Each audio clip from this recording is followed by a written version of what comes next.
Thanks for tuning in to Women Who Open Doors, a podcast dedicated to lifting the voices of incredible women in our communities who not only excel in their careers, but inspire us through their actions for others. Hi, I'm Julie Collins, owner and coach of Not Magic, and it's my honor to help share the stories of these remarkable women. So without further ado, welcome to Women Who Open Doors. I'm really excited today to welcome a friend and client of Not Magic, Morgan Phelps from Colorful Connections. Let me tell you a little bit about Morgan today before we get started. Morgan Phelps is the founder and CEO of Colorful Connections, a social enterprise that helps leaders create inclusive workplace cultures while supporting the advancement of the underrepresented and underestimated. Beyond serving as a change agent for diversity and inclusion, Morgan has over 15 years of experience as a communications specialist. She is a member of Alpha Kappa Alpha sorority, Temple Milwaukee, The Gathering Spot, serves as a DEI community trustee for the Milwaukee Rep, and a trustee for the Milwaukee Chamber Theater. Morgan is also, and I'm so excited because I was there, a 2023 awardee of the Milwaukee Business Journal's 40 Under 40. So welcome, Morgan. Thanks for joining us today. Thank you, Julie. That was a very thoughtful introduction. So it's a pleasure to be here. I'm excited to have you. And since I ended on that note, Morgan, tell us a little bit, first of all, congratulations on being part of the Milwaukee Business Journal's 40 Under 40. You've had a super busy year. We'll talk about some other things as well, but tell us a little bit about what that award meant to you.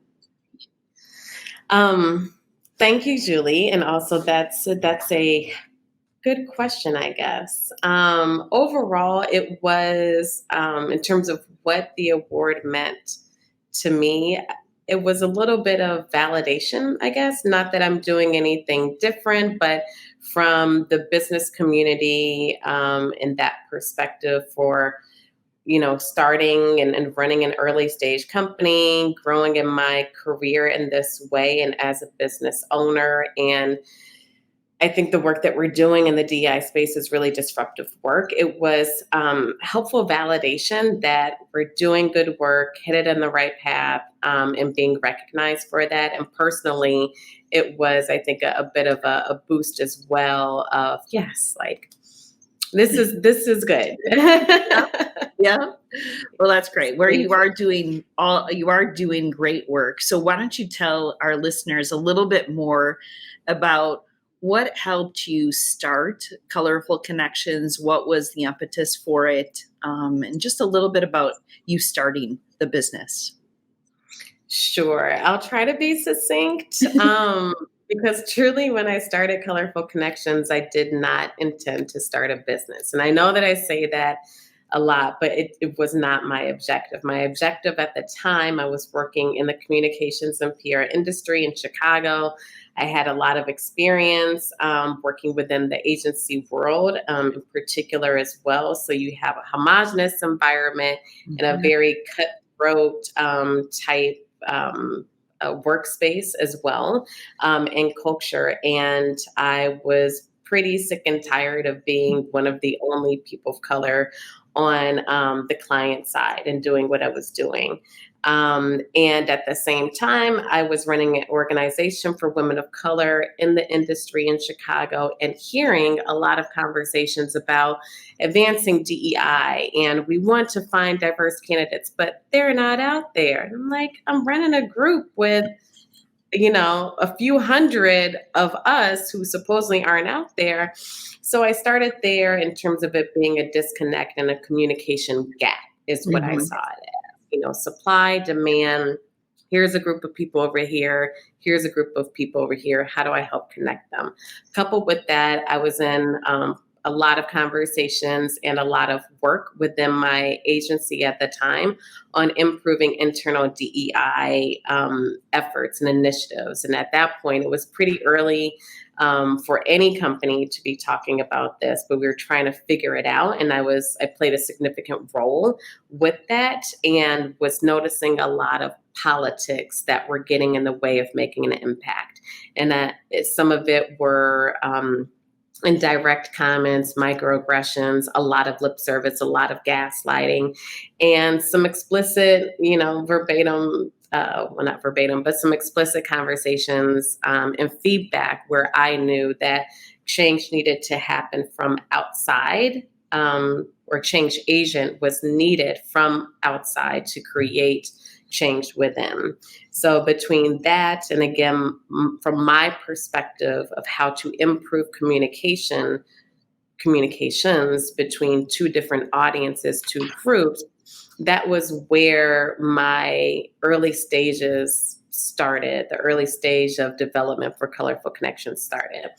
I launched a pilot program at the time, truly creating and putting people in the rooms and creating and facilitating conversations. It got wonderful feedback, high engagement, but the problem to me wasn't being solved of how do you get more people of color, more people like me in the roles that I was in, where there was so much change that needed to happen and the impact on the client side and the work that we were doing and just having a better experience at work, and the list goes on, right? Yeah. So that's where it really started. So after that program and the learnings and understanding that the change to put people in jobs and still have people get roles that they wanted wasn't being met, I continued the conversation and research with a variety of people. So I spoke with HR directors, talent acquisition managers,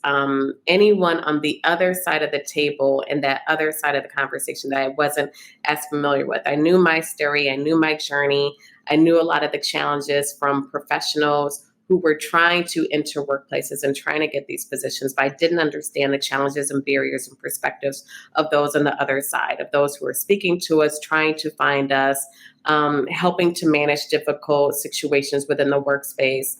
If there's an issue that comes up with managers, things like that, the HR side, right? Hiring managers. So I did a lot of research, and I had a lot of conversations. I did a lot of listening, and I appreciate everyone's feedback because ultimately what developed was the discovery that, and just the natural formation of the business of Colorful Connections. So the business model was developed out of the feedback that I received from professionals from diverse backgrounds, as well as the hiring manager, HR side of it, employer side, corporate leader side.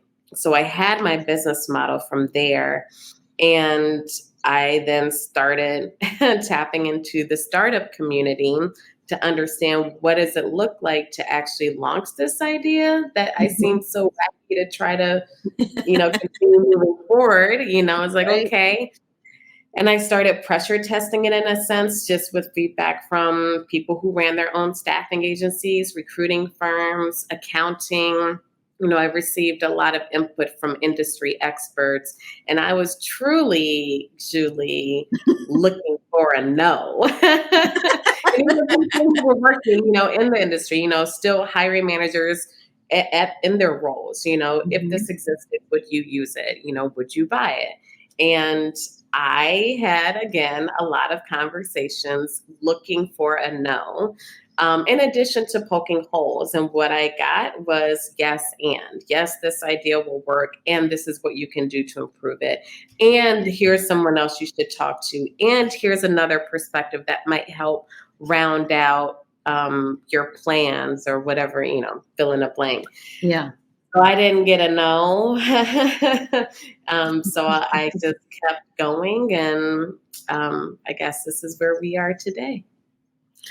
For you, was the no because it's scary to take the leap, or Tell me a little bit more about that no, because I don't know if I've heard that from you at No, length. So yeah, tell me about the no. I Why wanted to know. yeah, right. Yeah, No, I guess you I have to know wanted to. about the no. Yeah, I think I wanted either, maybe the no was probably for two reasons. One, the no was because, yes, this is scary, and it's high risk, give me a no so that I can stay with my cushy job and receive a Yeah. paycheck every 2 weeks. And I know the built in trajectory for my career and profession. And, you know, I can just keep on going, Mhm. as I Mhm. am. Yeah. And I think the other no was, this can't, not that this is simple by any means, because the work is not simple. Right. The architect of how we're building out colorful connections in the ecosystem and the support areas, and how we approach this is not easy by any means. But to think that, um, oh yeah, I created a pie in the sky idea and developed a business plan and a solution to a problem that I have been told many times over, there's no solution to it. Diverse Mhm. talent, right? It's not Mhm. out there. They don't Mhm. exist. Right. This is, it's your problem. You are the problem. You, either meaning me or another professional in my role, Yeah. um, who's dealing with the challenges that, come often in homogenous work environments where you don't have a voice and you aren't seen, and biases everywhere. Mhm. And leadership does not encourage, or leadership rather favors and rewards certain types of output and behaviors that Mhm. are toxic to a strong and positive culture and toxic to individuals. So I guess it was, again, not that it was simple, but I originally, when I had the wacky idea to even create a program at the time, it's because I was used to creating pie in the sky ideas as a Mhm. part of my job for clients, where if Mhm. you have a problem, you're paying us as creatives to figure out a solution. So I approached it from the perspective of, if a client were to pay us to solve this problem for them, we would figure this shit out. I'm sorry. Mhm. No, Um, I love no holds um, barred. It's okay. So I figured if a client would pay us to figure it out, and we come up with ideas every day and develop these campaigns and experiences and whatnots and product launches and programs, Mhm. if this were a true problem that someone wanted us to fix, I'm pretty sure we would Right. pull together our knowledge and skills and be able to implement it. So I Yeah. guess the second reason why I was looking for a no is like, oh, did I just figure that out? Again, not that it's easy or simple by Right. any means, but Right. no, there isn't a solution for this. It is what Mhm. it is. This is the way, and just accept it. Mhm. And knowing that there is, there's a solution. Morgan, part of what I love about your model is this three-legged stool and your approach to it, because we've talked and looked at the competitive landscape too, and you've spent so much time identifying the gap and pursuing that no, like you said, but talk to the listeners a little bit more about this approach, about the business model and the three-legged stool, and really how you're helping to create these connections for people and in organizations.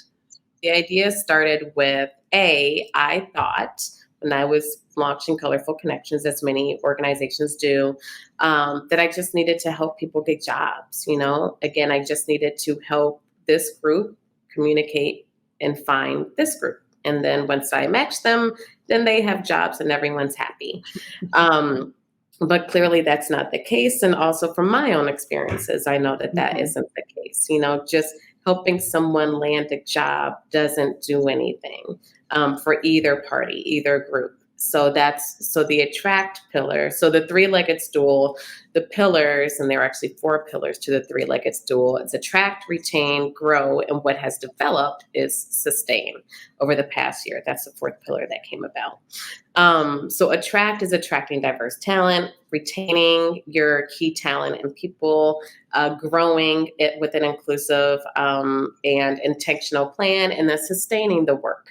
And the point is, with the analogy of the three-legged stool, is that if you have your three-legged stool and you're missing a leg, or it's, short or a little wobbly or whatnot, the whole stool will topple over. It's not going to be stable. At some point, it's going to break down. And we focus at Colorful Connections on creating sustainability, long-standing support. So we have to focus on the ability to attract, retain, grow, sustain. Those are all important components where if you focus on one area and not the others, or one area more so and the others are kind of so-so, you're not going to be able to create long-standing results within the workplace. If you're only focusing and have a strong attraction program, which truly the work to attract talent comes before you're actually doing the recruiting work. It starts with the retain, truly, and sometimes the grow, right? So it's comes to that part of it where you can't just focus in one area, ignoring the others, knowing that everything feeds into the other. You can't focus then on how do you grow your leaders, or how do you try to retain your people with an inclusive culture by doing some workshops here and there and flipping on like a light switch, off and on, and activating. We need to sustain. So that's where we started pulling out more services and developing that out so that we can support our clients as they're sustaining that work within the organizations to help underrepresented backgrounds and those who are underestimated, help them to pursue the work that they want to do and have a viable career path and have a fair shot at enjoying the work that they like to do at a place that cares about them. So that's where we also focus on the employer side of it, but very much so, very heavily on the professional side of it. Mm-hmm. Really, really making sure that at the end of the day, it's a good, long-term is a weird word, right? But your sustainable word, a sustainable fit within the organization. So I love that you have both of those interests in mind on both sides of the house, because even without the three-legged stool, if you're not, it's kind of like our organizations, if they don't care about their people inside and out and how they find them and retain them, it's, I love that you're caring about the people too. 100%.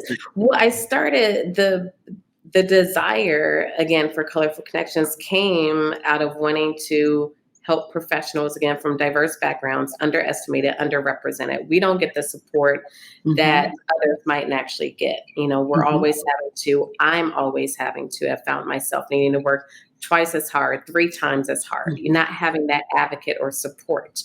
So how could Colorful Connections, how could I, having been put in a position so many times, it's like, hey, Morgan, you work here, or, so-and-so, can you help me?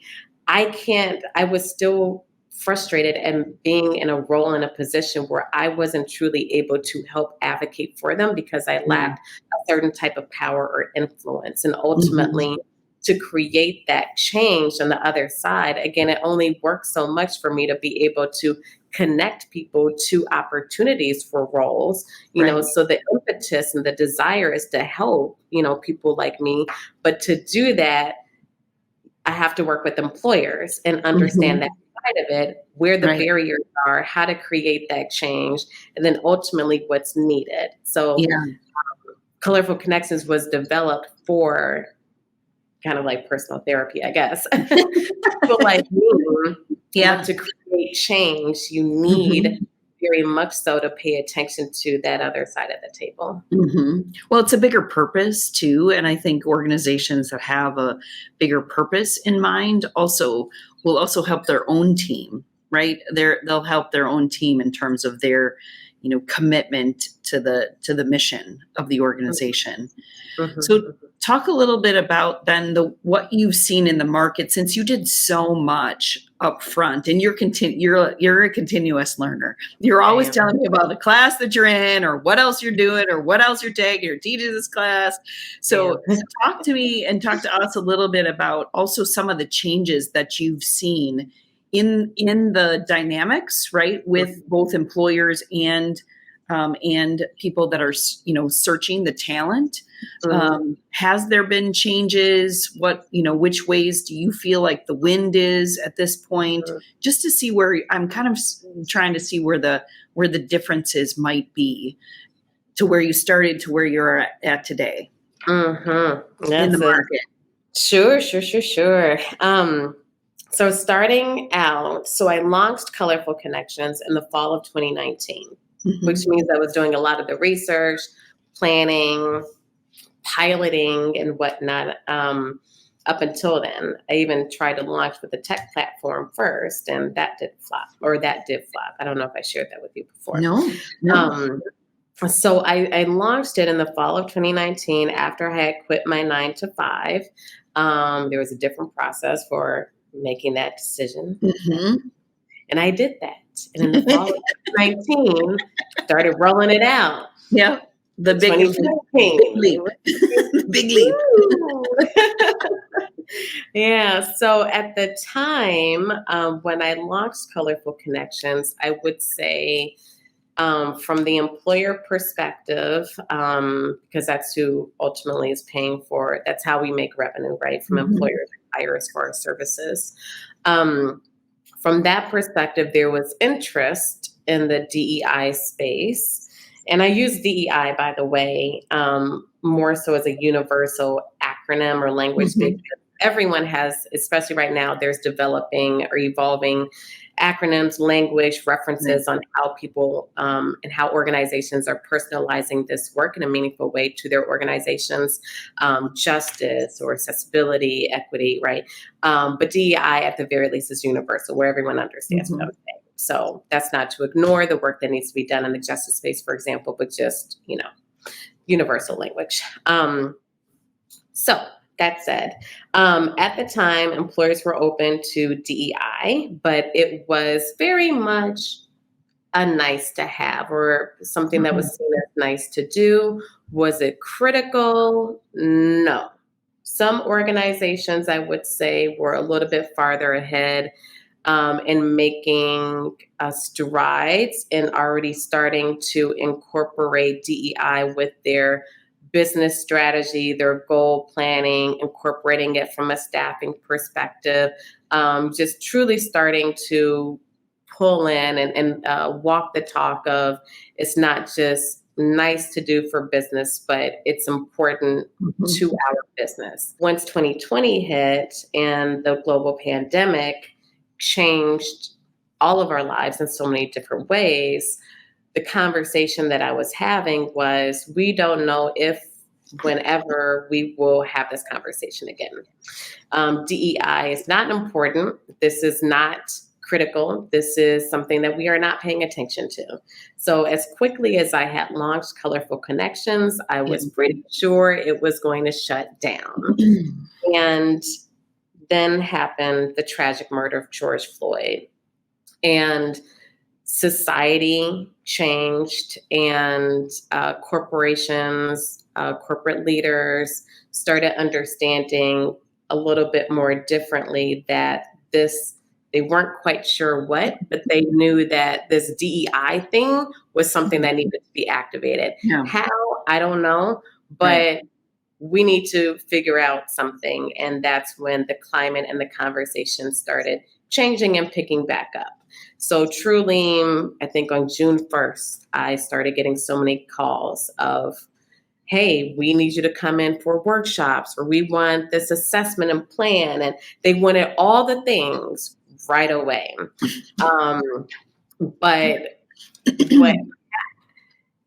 So while that was the reaction, there was still a period of understanding, especially for people, leaders, executive leaders who were now turning to this again as a light switch solution Yeah. to understand that this isn't going to happen overnight. This is going to be a commitment, whether it's from a time perspective, resources of our people, financial, investment. This is going to take a little bit of effort, and this isn't just a plop in and have a conversation, we'll be done with it, right? So you're dealing with that. There's a pandemic that's going on, and then understanding that even some of the challenges that were happening in individuals' lives at home, again, is a part of making someone feel included and seen, and not just they're a cog in a wheel of Right. you're doing this. Oh, I'm seeing you as a Right. person, and I'm treating you as a human being. And that means understanding that how you show up today is influenced and impacted by so much that I don't know that's going on in your life. And we can't necessarily separate the two. So there was so much that was happening at that time period that started changing the temperature and climate rather, where it became more of a commitment. And that's where we started seeing pledges popping up, commitments from organizations, the list goes on, in terms of let's increase the representation of BIPOC individuals within middle, senior executive, leadership roles, or let's just increase them in general, increase our numbers within the staff, but then you're focusing on entry level positions and forgetting and not understanding why presence development needed, and also again for the business case. So you just started getting a lot of unknowingly performative gestures, comments, requests. Those early days, it was difficult to navigate some of the conversations because some of it was performative and reactive and coming from a place of nervousness and anxiety. Yeah. And everyone was in so much of a state of that already with, a lot that was happening in the world. Then you also saw a significant uptick in DEI positions within organizations. The first ever role, or all of a sudden you have a team. So you saw some responses, and the following year, we started seeing how that was starting to come to be.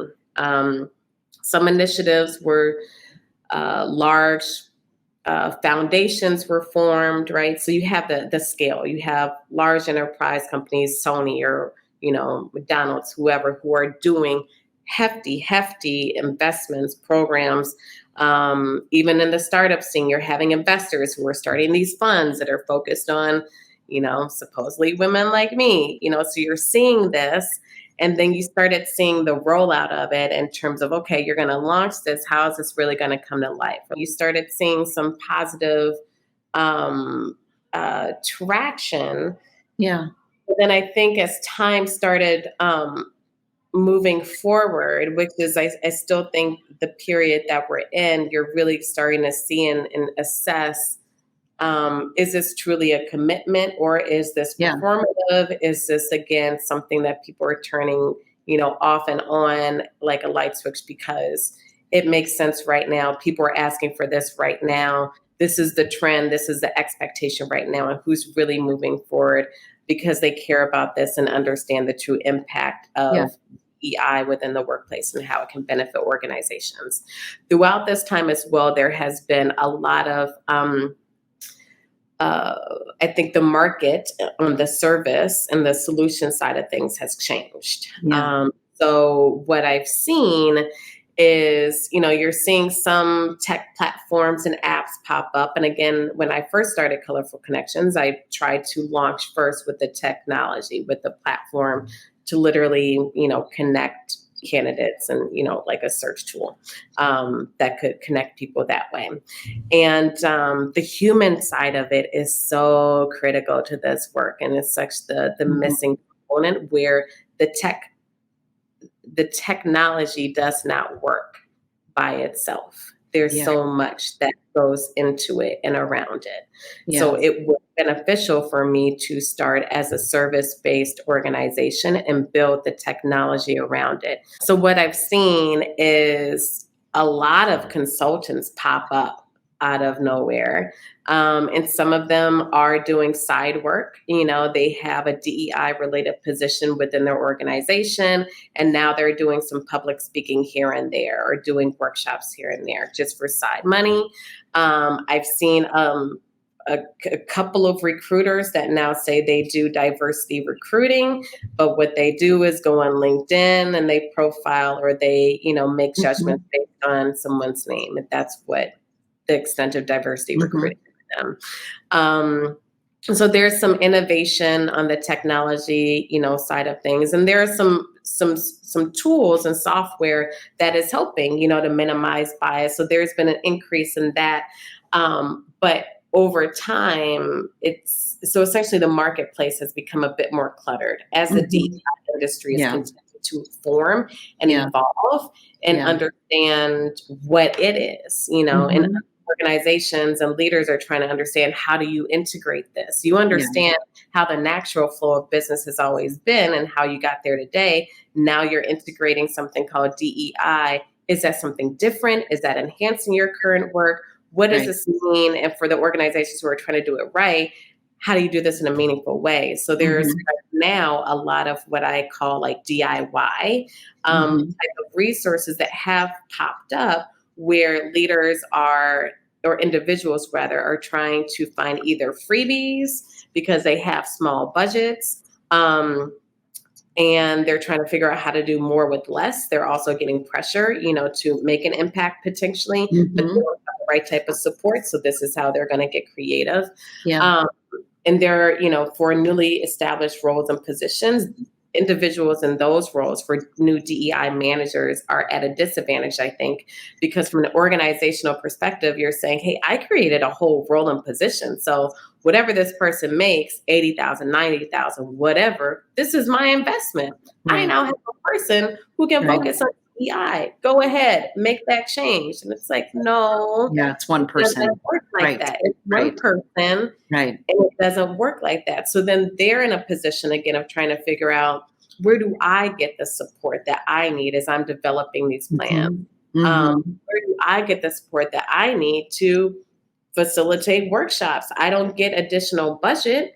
So, okay, I'll encourage everyone to take free webinars. Or here's this, like a LinkedIn online learning video about bias. Take that. Sure, it might be a little stale.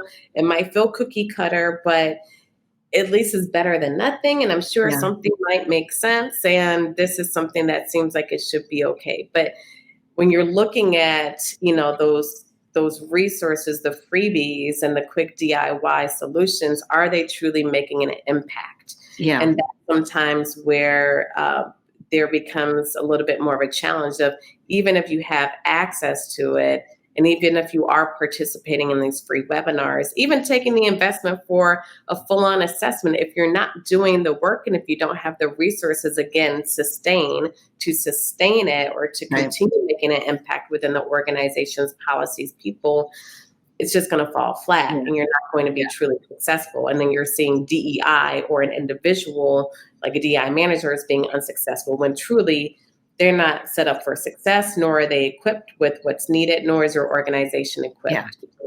There's so much work, right? We're not even close. So maybe just talk a little bit about your journey in terms of, just give us one tip you could offer to the entrepreneur.